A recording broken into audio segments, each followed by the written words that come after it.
Hey everybody, welcome back. I've decided to try and make a kudu head. Basically an antelope to round off my African selection of, two-dimensional heads to make.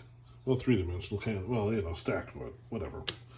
Anyway, this is the small version. Once again, this will go on a 5.5 inch board. And, I got the plans kind of worked out. I'm going to cut out the eyes separately. Most of this is just a guide to the coloration.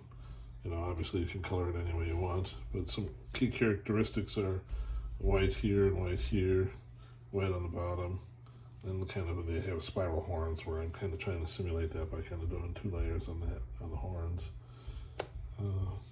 But anyway, get these patterns attached to the wood, cut some out, and see how they look. So here I have the patterns attached to the board.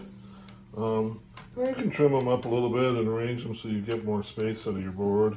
It's a pretty low quality board I have, but it has a lot of grain in it, so sometimes I like the way that comes out with the staining, obviously. So here we have the kudu head all cut out. Here's the small magnet version. The distinctive characteristics are kind of the white spots and the black nose and the white. So I want to try and make those when I stain it up, just like I did on here. And of course the horns are, darker. I'm kind of doing the stacking to try and get the twist effect, but I think it came out pretty good on the small one. We'll see how it comes out on the big one. Because of the size of the wood I'm using, this is actually going to be in two pieces. Oh, I missed a cut there. This will be in 2 pieces. The eyes I cut out separate. They're going to be black. I'm actually going to try and glue them so they stick up a little bit. Of course, this will go on there like that, and this will be the black, and it'll be the nose and mouth. And these are a little harder to balance in here, but they come on a bit like that. So anyway, I'm going to start staining up the separate pieces that I want different colors, and glue this guy together and kind of do some sanding and smooth off some parts that aren't quite the way I want. Alright, so I just want to take a little intermediate video here. For doing coloration kind of mapped out here, what I'm going to try and achieve.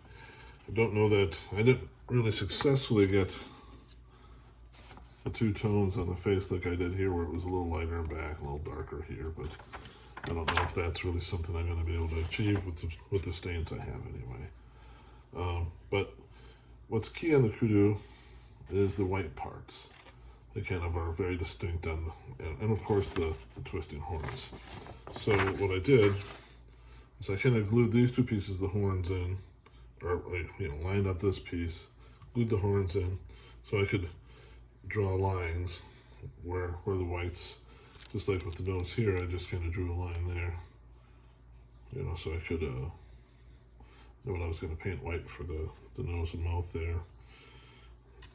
Then you got the white here and here, and some white here.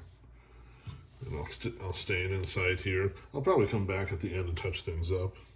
All right, so it's not glued together yet. Everything's kind of stained up.